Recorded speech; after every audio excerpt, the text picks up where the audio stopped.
ये वो वक्त था जब चीन के कई देहाती और ज़रई इलाकों में सांपों की तादाद अचानक इतनी ज्यादा बढ़ गई कि लोगों का जीना महाल हो गया। हर तरफ, चाहे वो फसलें हों, किसानों के घर हों या रास्ते, सांप ही सांप दिखाई देते थे। किसानों के लिए खेतों में जाकर काम करना जानलेवा साबित होने लगा।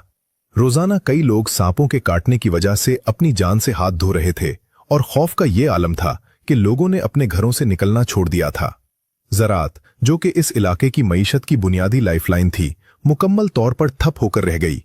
फसलें तबाह हो रही थीं क्योंकि कोई उन्हें काटने या उनकी देखभाल करने के लिए तैयार नहीं था। उस संगीन सूरत हाल को देखते हुए मकामी इंतजामिया और हुकूमत ने इस मसले का हल निकालने के लिए हंगामी बुनियादों पर काम शुरू किया। शुरू में रिवायती तरीके अपनाए गए, जैसे कि जहर का इस्तेमाल और सांपों को पकड़ने की मुहिम्मात, लेकिन सांपों की तादाद इतनी ज्यादा थी कि ये तमाम तरीके नाकाम साबित हुए। जहर के इस्तेमाल से एक बड़ा नुकसान ये भी हो रहा था कि जमीन की जरखेजी खत्म हो रही थी और दूसरे बेजरर जानवर भी मारे जा रहे थे। इसलिए फैसला किया गया कि किसी ऐसे तरीके पर काम किया जाए जो कुदरती हो और जिससे माहौल को जहर से बचाया जा सके। हुक्काम ने माहिरीन से मशवरा किया और ये नतीजा अखज़ किया कि सांपों को खत्म करने के लिए उनके कुदरती शिकारियों का सहारा लिया जाए। बहुत सी तजावीज़ के बाद लूमड़ी का इंतखाब किया गया, क्योंकि ये माना जाता था कि लूमड़ियां सांपों का शिकार करने में माहिर होती हैं और उनकी फिरती सांप के जहरीले वार से बचने में उनकी मदद करती है। नाज़रीन गिरामी, इस फैसले के बाद एक बहुत बड़ा और अपनी नौयत का अनोखा मंसूबा तैयार किया गया। फैसला ये हुआ कि अगर थोड़ी बहुत लूमड़ियां छोड़ी गईं तो वो इतनी बड़ी तादाद में मौजूद सांपों का कुछ नहीं बिगाड़ सकेंगी। इसलिए लाखों की तादाद में लूमड़ियां लाने का प्रोग्राम बनाया गया। मुल्क के मुख्तलिफ हिस्सों से और जंगलों से लूमड़ियों को पकड़ा गया और उनकी अफजाइश नस्ल के लिए बाकायदा मराकज़ कायम किए गए। जब लूमड़ियों की तादाद लाखों में पहुंच गई तो उन्हें उन इलाकों में लाया गया जो सांपों की वजह से सबसे ज्यादा मुतासिर थे। मुकर्ररा दिन पर उन लाखों लूमड़ियों को खेतों, जंगलों और देहातों के अतराफ में आजाद कर दिया गया। शुरू में अवाम और हुक्काम बहुत खुश थे कि अब ये लूमड़ियां तेजी से सांपों का सफाया कर देंगी और उनकी जिंदगी दोबारा मामूल पर आ जाएगी। लूमड़ियों के छोड़े जाने के इब्तदाई चंद दिनों में ऐसा लगा भी कि शायद ये मंसूबा कामयाब हो रहा है, लेकिन कुदरत का अपना एक मिजाज है और जानवरों की जिबिल्लत को इंसान पूरी तरह कभी नहीं समझ सका। दोस्तों, यहां से इस कहानी का वो रुख शुरू होता है जिसकी किसी को भी तवक्को नहीं थी। लूमड़ी एक इंतहाई चालाक और मौके परस्त जानवर है। जब उन लाखों लूमड़ियों ने उन इलाकों में अपनी जिंदगी का आगाज किया तो उन्हें जल्द ही अंदाजा हो गया कि सांप का शिकार करना एक मेहनत तलब और जानलेवा काम है। सांप से लड़ने में लूमड़ी को अपनी जान का खतरा भी था और उसमें तवानाई भी बहुत खर्च होती थी। लूमड़ियों ने अपनी फितरी चालाकी का इस्तेमाल करते हुए सांपों को छोड़कर अपने इर्द गिर्द मौजूद आसान शिकार की तलाश शुरू कर दी। उन इलाकों में किसानों ने बड़ी तादाद में मुर्गियां, बतखें और दीगर छोटे पालतू जानवर पाल रखे थे। लूमड़ियों के लिए ये पालतू जानवर एक ऐसी दावत की तरह थे जिसमें उन्हें कोई खतरा नहीं था। उन्होंने सांपों को मुकम्मल तौर पर नजरअंदाज कर दिया और किसानों के उन पालतू जानवरों पर धावा बोल दिया। रातों रात लूमड़ियों ने मुर्गियों के डरबों और बतखों के ठिकानों को तबाह करना शुरू कर दिया।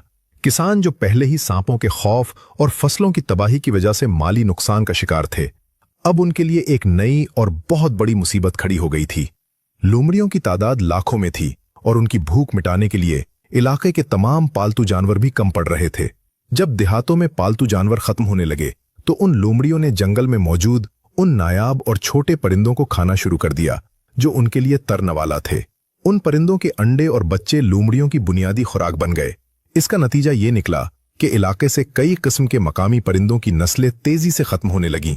ये परिंदे दरअसल वो थे जो फसलों को नुकसान पहुंचाने वाले कीड़े मकोड़ों को खाते थे। नाजरीन गिरामी, अब इस इलाके में तबाही का एक ऐसा चक्कर शुरू हुआ जिसने पूरे माहौलियाती निजाम को जड़ों से हिला कर रख दिया। जब परिंदे खत्म हुए तो फसलों में कीड़े मकोड़ों की तादाद में बेतहाशा इजाफा हो गया। वो फसलें जो सांपों के खौफ की वजह से किसान काट नहीं पा रहे थे, अब उन्हें कीड़े मकोड़े तेजी से चट कर रहे थे। इस सारे अरसे के दौरान जिस बुनियादी मकसद के लिए ये सारा खेल रचाया गया था वो वैसे का वैसा ही रहा। सांपों की तादाद में कोई खातिरखाह कमी नहीं आई, बल्कि बाज माहिरीन का मानना है कि चूंकि लूमड़ियों ने सांपों के दूसरे छोटे कुदरती दुश्मनों को भी खा लिया था, इसलिए सांपों को अब और भी ज्यादा खुला माहौल मिल गया था और उनकी तादाद पहले से भी ज्यादा हो गई। अब किसानों के लिए सूरत हाल ये थी कि जमीन पर जहरीले सांपों का राज था, फसलों पर कीड़ों का हमला था और रही सही किसर उन लाखों लोमड़ियों ने पूरी कर दी थी जो भूख की वजह से अब इंसानों के लिए भी खतरा बनती जा रही थीं। सूरत हाल इतनी गंभीर हो गई कि हुकूमत को अपनी गलती का शिद्दत से एहसास होने लगा। वो मंसूबा जिसे एक शाहकार समझकर शुरू किया गया था, अब मुल्क की तारीख की सबसे बड़ी हमाकत बन चुका था। मकामी इंतजामिया के पास अब शिकायतों के अंबार लग गए थे। लोगों का मुतालबा था कि सांपों को तो बाद में देखा जाएगा, पहले उन लोमड़ियों से हमारी जान छुड़ाई जाए।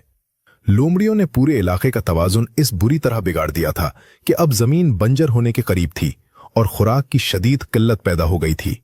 मईशत को वो नुकसान पहुंचा जिसका अंदाजा लगाना मुश्किल था। हुकूमत को अब मजबूरन एक नया और इससे भी ज्यादा मुश्किल कदम उठाना पड़ा। दोस्तों, अब हुकूमत ने अपनी पूरी मशीनरी को उन लाखों लोमड़ियों को खत्म करने के लिए लगा दिया। जो लोमड़ियां कभी निजात दहिंदा समझी जा रही थीं, अब उन्हें मारने के लिए बाकायदा इनामात का ऐलान किया गया। शिकारियों को बुलवाया गया, किसानों को हथियार दिए गए और लोमड़ियों को मारने की एक वसी मुहिम शुरू की गई। ये काम इतना आसान नहीं था क्योंकि लोमड़ियां सांपों की तरह एक जगह रुकने वाली नहीं थीं। वो बहुत तेजी से अपनी जगह बदलती थीं और उनकी चालाकी उन्हें शिकारियों से बचने में मदद देती थी। इस मुहिम पर हुकूमत का बेपनाह पैसा और वक्त खर्च हुआ। महीनों की मेहनत के बाद जाकर कहीं लोमड़ियों की तादाद को कम किया जा सका, लेकिन तब तक इलाके का कुदरती निजाम मुकम्मल तौर पर बर्बाद हो चुका था। वो परिंदे जो लोमड़ियों का शिकार बन गए थे, उनकी वापसी में कई साल लग गए। पालतू जानवरों का जो मुआशी नुकसान हुआ था, उसकी भरपाई के लिए किसानों को एक लंबा अरसा दरकार था। जब लोमड़ियों का मसला किसी हद तक काबू में आया, तो हुकूमत को दोबारा सांपों के इसी पुराने मसले का सामना था, जो वहीं का वहीं खड़ा था। लेकिन इस बार हुकूमत ने कोई जज्बाती या गैर फितरी कदम उठाने से गुरेज किया। उन्होंने समझ लिया था कि एक गलती को छुपाने के लिए फितरत के निजाम से छेड़छाड़ करना दूसरी और इससे भी बड़ी गलती को जन्म देता है। सांपों पर काबू पाने के लिए फिर से आहिस्ता आहिस्ता और कुदरती तरीके अपनाए गए, जैसे कि उनके मस्कन को खत्म करना और मकामी सतह पर लोगों को उनसे बचाव की तरबियत देना। कई सालों की मुसलसल मेहनत के बाद जाकर इलाके में सांपों की तादाद एक मुतवाजिन हद तक वापस आई और जिंदगी अपनी पुरानी डिगर पर लौटने लगी। नाजरीन गिरामी, इस पूरे वाक़े ने दुनिया भर के माहिरीन के लिए एक बहुत बड़ी मिसाल कायम की। ये कहानी हमें बताती है कि कुदरत ने इस दुनिया को एक बहुत ही नफीस और बारीक तवाजुन पर खड़ा किया है। हर जानवर, हर परिंदा और हर कीड़ा इस निजाम का एक लाजमी हिस्सा है। जब हम अपनी मर्जी से किसी एक चीज को बढ़ाने या किसी दूसरी चीज को खत्म करने की कोशिश करते हैं, तो हम इस पूरी जंजीर को तोड़ देते हैं जिससे जिंदगी जुड़ी हुई है। लोमड़ियों का काम सांपों को मारना नहीं था। उनकी फितरत में जो आसान शिकार था, उन्होंने वही किया। इंसान की ये सोच कि वो जानवरों को अपने अहकामात और अपनी मर्जी के मुताबिक चला लेगा, इस वाक़े में मुकम्मल तौर पर गलत साबित हुई। आज भी जब हम अपने इर्द गिर्द के माहौल को देखते हैं, तो हमें कई ऐसी मिसालें मिलती हैं जहां इंसान ने तरक्की या बेहतरी के नाम पर कुदरत के रास्ते में रुकावटें खड़ी कीं और इसका अंजाम हमेशा तबाही की सूरत में निकला।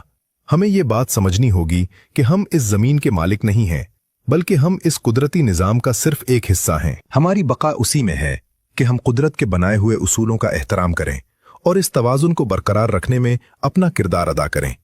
आज की इस वीडियो से हमें यही सबक मिलता है कि कुदरत के कामों में हमारी जल्दबाजी और बगैर सोचे समझे की गई मदाखलत हमेशा नुकसानदेह साबित होती है। उम्मीद है कि आपको आज की ये मालूमाती और सबक आमोज कहानी पसंद आई होगी।